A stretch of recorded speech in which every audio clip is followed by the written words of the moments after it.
Akkam jirtu kabajamoota fi jaalatamtoota hordoftoota biiftuu Oroo bakkuma jirtanitti nageenyi kenna kan kabajaatti fi kan jaalalaa isin haa ga'u isiniin jenna. Itti suuraan oduu isaa kana qabannee dhiyaannee jirra. Hanga dhuma sagantaa kanaatti nu wajji turaan affeerraa kenna. Kun biiftuu Oroodha keessani jajjabeeffadha. Kallattii mangara mata duree oduu amma qabadheetti yeroo dabru oduun jalqaba. Mootummaan Itoophiyaa daangaa Itoophiyaatii fi daangaa Keeniyaa irratti haleellaa humna qilleensaatii fi humna lafootiin raawwatee jira. Haleellaa raawwate kanaan miidhaa guddaa qabeenya ummataatii fi namoota nagaa irratti akka dhaqqabsiises odeeffannoon gara sirraa baate ibsitee jirti. Guutuu oduu kana isiniin geenna. Oduun itti aanu waraanni bilisummaa Oromoo duula adda waraana kumaa jechuudhaan labsee duula gaggeessin torbaan tokko keessatti waraana mootummaa 2,000 siqqan hojiin ala akka taasisee fi meeshaalee waraanaa hedduu irraa hiikkatuun kasaaraa guddaa akka irratti dhaqqabsiise beeksisee jira. Loltoota hojiin ala taasise kana keessaa 700 ol kan ajjeese akka ta'es beeksisee jira. Guutuu oduu kana isiniin geenna. Akkasumas ammas haleellaan loltoota mootummaa irratti maqaa duula kanaatiin gaggeeffamaa jiru kan itti fufe akka ta'ee fi har'as haleellaa bakkoota garaagaraatti raawwateen injifannoo akka argate beeksisee jira. Oduun inni biraa biyyoonni ollaa Itoophiyaa baqattoota lammiilee Itoophiyaatiin dirqiidhaan ofirraa yaasaa jiru. Kun immoo qaamolee garaagaraa biratti maaliif ka jedhu gaafii ta'ee jira. Dabalata oduu kanallee isiniin geenna. Guutuu oduu kanneeniitii fi kan biroo wajjin isin wajjin ka turu ani Bariisoo Ganamooti. Guutuun oduu akka itti aanu kanatti isiniif dhiyaata. Oduun itti aanu mootummaan Itoophiyaa daangaa Keeniyaatii fi Itoophiyaa irratti humna qilleensaa fi humna lafoo deeggaramuun haleellaa raawwatee jira. Opereeshinii yookaan duula waraana bilisummaa Oromoo balleessuu jedhuun daangaa Itoophiyaatii fi Keeniyaa bakkoota garaagaraa irratti haleellaa qilleensarraa yookaan helikoophtaraa fi lafoon yookaan humna lafootiin raawwateen miidhaa guddaa qabeenya ummataatii fi namoota nagaa irratti dhaqqabsiisuu jiraattonni naannawa haleellaan irratti raawwatee kana jiran ibsanii jiru.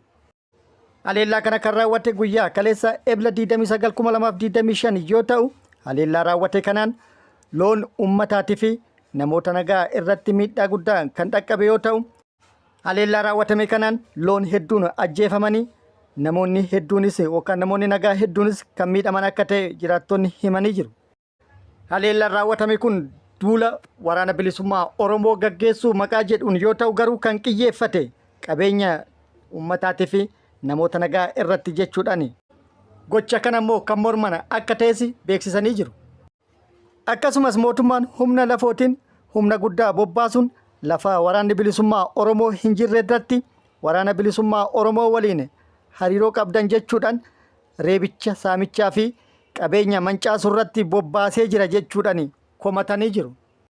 Akkasumas jiraatan tokko akka jedhetti naannawa mootummaan lafoo fi qilleensarraan duula guddaa bane kana irratti waraanni bilisummaa Oromoo socho'aa jiru hin jiru. Mootummaan sobe akkuma jedhe ummata Oromoo waggaa 1,000 duubatti deebisuuf yookaan cabsuuf ummata Oromoo irratti haleellaa raawwataa jira. Qabeenya isaa mancaasaa jira. Lubbuu namoota nagaa galaafataa jira jechuudhaan mormii qabu ibsee jira. Mootummaan haaluma wal fakkaatuun Oromiyaa bakkoota garaagaraatti keessattuu giddugala Oromiyaa kaaba Shawaa fi lixa Shaggar haleellaa qilleensaa deeggaramuun opereeshinii bal'aa gaggeessuuf karoora akka qabu iccitiin keessoo isaaniitti baate ibsitee jirti. Haleellaan qilleensarraa raawwatamu kun namoota nagaatii fi akkasumas qabeenya ummataa irratti miidhaa dhaqqabsiisuu danda'a kan jedhu sodaan gamanumaa uumamee jira.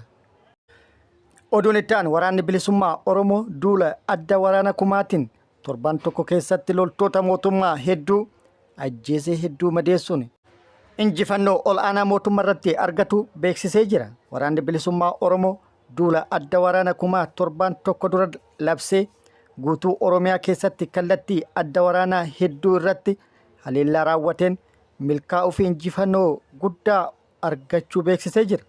Opereeshinii yookaan duula adda waraanaa kumaatiin godinaalee fi aanaalee Oromiyaa hedduu keessatti haleellaa raawwateen loltoota mootummaa irratti miidhaa guddaa akka dhaqqabsiisee fi hedduu akka hojiin ala taasise beeksisee jira.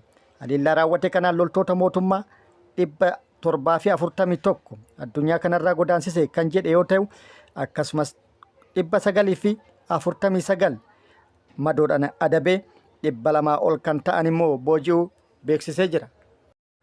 Lola lixa Shaggar gindabaratitti tureen loltoota mootummaa 60 kallattii waraana tokko qofa irratti akka booji'e beeksisee jira.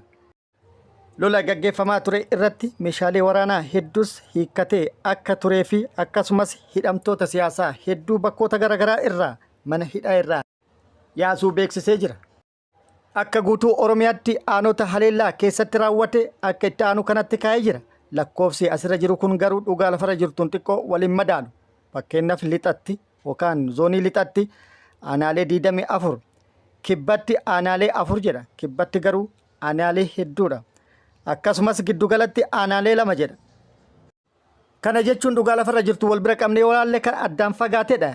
Giddugalatti fakkeenyaaf kaaba shawaatti yoo xiqqaate aanaalee 5-6 keessatti haleellaan raawwatamee jira. Lixa shaggaritti yoo xiqqaate aanaalee 6-7 keessatti haleellaan raawwatamee jira. Akkasumas kibba lixa shaggarii fi baha shaggarittis bakkoota garaagaraatti yookaan aanaalee garaagaraa keessatti haleellaan raawwatamee jira. Yoo xiqqaate aanaalee 20 gadi kan hin taanedha. Akkasumas kibba bahaatti aanaalee 6, zoonii madda albuudatitti aanaalee 2 jechuudhaan yoo xiqqaate aanaalee 50 kaa'ee jira. Lola aanaalee 50 olitti torbaan tokko keessatti gaggeeffameen kasaaraan guddaan mootummaa irratti akka dhaqqabe beeksisee jira. Kasaaraan humna namaa guddaan kana jechuun kan du'an, kan madaa'an, kan booji'aman walitti ida'uun 2,000tti kan siqan. Akkasumas meeshaaleen garaagaraa kan dhuunfati hanga kan gareetti hedduun kan irraa hiikkataman walitti ida'uudhaan mootummaa irratti kasaaraan guddaan akka dhaqqabe beeksisee jira.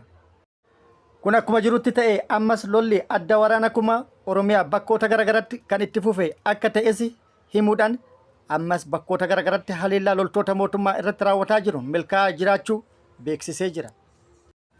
Haaluma kanaan har'as barraaqaan birgeediin Odaa Kaarraa loltoota mootummaa irratti haleellaa raawwateen injifannoo boonsaa argadhe jedhee jira. Haleellaa barraaqaan raawwate kanaan loltoota mootummaa hedduu hojiin ala akka taasisee fi meeshaalee waraanaa hedduus akka booji'e beeksisee jira.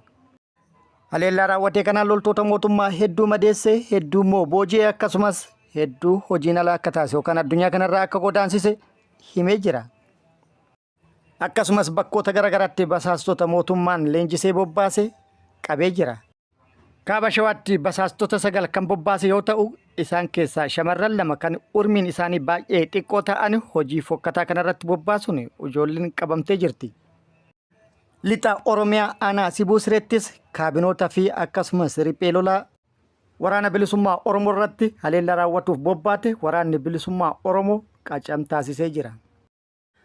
Akkasumas baha shaggara aanaa Boosatii fi aanaa Fantaalletti wobotti fakkeessuun ijaaramtee qaamonni bobbaate uummata nagaa irratti saamicha raawwataa turte waraanni bilisummaa Oromoo hordoffii taasisuun yeroo faana dhayeetti baqattee mootummaatti harka kennatuun dhagahamee jira. Maqaa waraana bilisummaa Oromootti harka kennate jedhuun mootummalleen kan simate akka ta'e waraanni bilisummaa Oromoo beeksisee jira. Namoonni kun immoo namoonni yookaan jiraattonni isaan beekan waan ta'aniif miseensota waraana bilisummaa Oromooti miti jechuudhaan waraanni bilisummaa Oromoo ibsa kennee jira.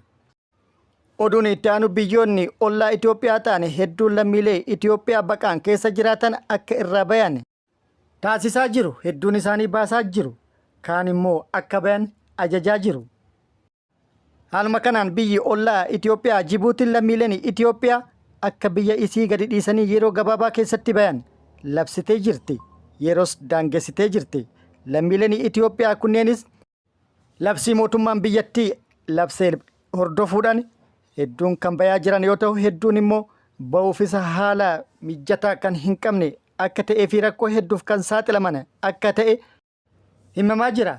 Yeroon kennames baay'ee gabaabaa ta'uu wajjin ba'uufis rakkoon kan isaan mudate akka ta'ee fi yeroon muraasni akka dabalamuuf yeroo gaafatanittis mootummaan biyyatti yeroon dabalamu hin jiru. Yeroo isinii kenname keessatti ba'a yookaan hin baane taate immoo tarkaanfii isiniif laatamu ta'a eeggadhaa jechuudhaan murtee dhumaa dabarsee jira jedhamee jira. Kunis akkuma jirutti ta'ee biyyi ollaa tan biroo Somaalilaandiin haaluma wal fakkaatuun lammiileen Itoophiyaa biyya isii keessa jiraatan yeroo gabaabaa keessatti hatantamaan akka bayan labsitee jirti. Kana duras irra deddeebi'uun dirqamaan lammiilee Itoophiyaa hedduu qabuudhaan gara biyyatti deebisaa kan turte ammas irra deebi'uun lammiilee Itoophiyaa biyya isii keessatti hafan guutumaan guututti biyya isii gadi dhiisanii akka bayan ajajni akka dabare odeeffannoon nu gahee jira. Haaluma lammiilee Itoophiyaa Jibuutii irraa ba'aniin wal fakkaatuun rakkoon Somaalilaanditti lammiilee Itoophiyaa mudates baay'ee ulfaataa fi lammiilee Itoophiyaa biyyattii isii keessa turan rakkoo garagaraatiif kan saaxile jedhamee jira. Kun immoo furmaata argatuu qaba jechuudhaan mootummaan Itoophiyaa rakkoo uummata baqataa kana mudataa jiru kanaaf fala akka kaa'us namoonni gaafatan jiru. Gara biraatiin immoo namoota garagaraatiif fi qaamota garagaraa biratti gochi lammiilee Itoophiyaa baqatanii biyya ollaa keessatti jiraatan irratti haala wal fakkaatuun biyyoota garagaraatti dhaqqabaa jiru kun maaliif kan jedhu gaafii ta'ee jira. Keessattuu lammiilee Itoophiyaa sabaan Oromoo ta'an bakka gaan hundatti rakkoon humnaa olii isaan mudataa jira.